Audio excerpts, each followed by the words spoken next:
அயோத்தி மாநகரை ஆண்ட சக்கரவர்த்தி தசரத சக்கரவர்த்தியின் பெருமைகளைச் சொல்லும் பாடல்.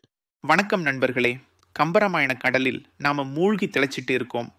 அயோத்தி மாநகரத்தோட அழகையும் அங்கே வாழ்ந்த மக்களோட பெருமைகளையும், அந்த நகரமே அறம் செழித்து வளர்ந்த ஒரு மரம் போல எப்படி காட்சி அளித்ததுன்னு போன பாட்டுல கம்பர் நமக்கு காட்டினார்.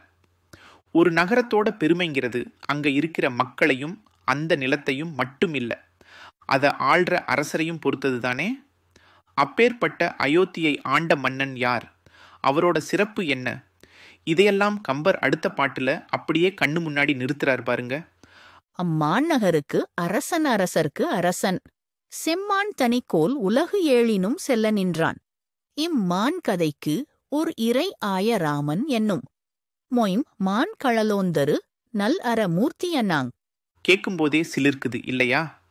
அந்த அயோத்தியின் அரசனை பற்றி கம்பர் எப்படி சொல்றார் பாருங்க. மாநகருக்கு அரசன் அரசர்க்கு அரசன், மாநகருக்கு அரசன். அட, போன பாட்டில் சொன்னோமே, அந்த பெருமைமிக்க மாண்பு நிறைந்த அயோத்தி நகரம், அந்த நகரத்துக்கு அரசனாக இருப்பவர். அரசர்க்கு அரசன், சும்மா ஒரு ராஜா இல்லைங்க, எல்லா ராஜாக்களுக்கும் ராஜா, சக்கரவர்த்தி.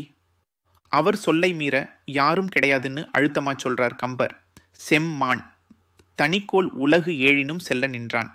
செம்மான் தனிக்கோல், அவருடைய ஆட்சி எப்படிப்பட்டது? நேர்மையான தர்மமான ஆட்சி.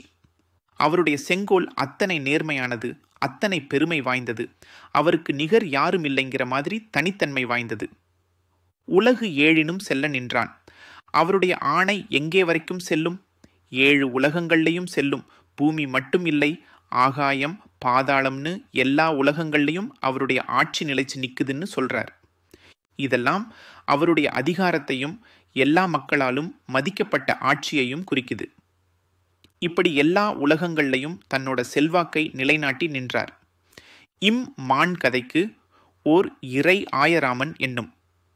அட, இந்த பெரிய கதை இருக்குதே, ராமாயணம்னு நாம படிக்கிறோமே, இந்த பெருமை வாய்ந்த கதைக்கு ஓர் இறை ஆய, ஒரு தலைவனாக நாயகனாக முக்கிய காரணமாக அமைந்தவர் யார்? அந்த ராமன் என்கிற பெயருடைய மொய்ம் மான் கழலோந்தரு நல் அறமூர்த்தி அண்ணாங். மொய்மைன்னா வலிமை, மான்னா பெருமை, கழல்னா வீரர்கள், காலில் அணியும் வீரக்கழல். அப்போ வலிமையும் பெருமையும் வாய்ந்த வீரக்கழலை அணிந்த, அதாவது அத்தனை பராக்கிரமசாலியான அத்தனை பெருமைக்குரியவரான அந்த ராமனை பெற்றெடுத்தவர். ஆமாங்க, தசரதன் ராமனுடைய அப்பா.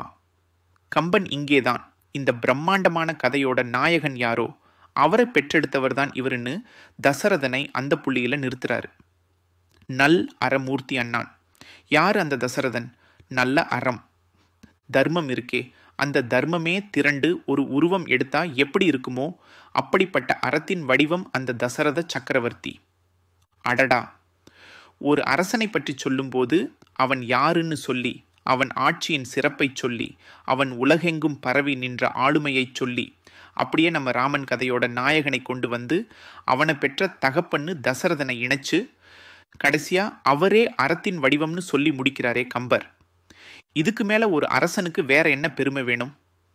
இந்த பாட்டு அயோத்தியின் செங்கோல் ஆட்சிக்கும் அந்த ஆட்சியின் ஆணிவேரான தசரத சக்கரவர்த்திக்கும் இந்த ராமாயணமே உருவாக காரணமான ராமனை பெற்றெடுத்த அந்த தந்தையின் பெருமைக்கும் ஒரு சேர மணிமகுடம் சூட்டுது.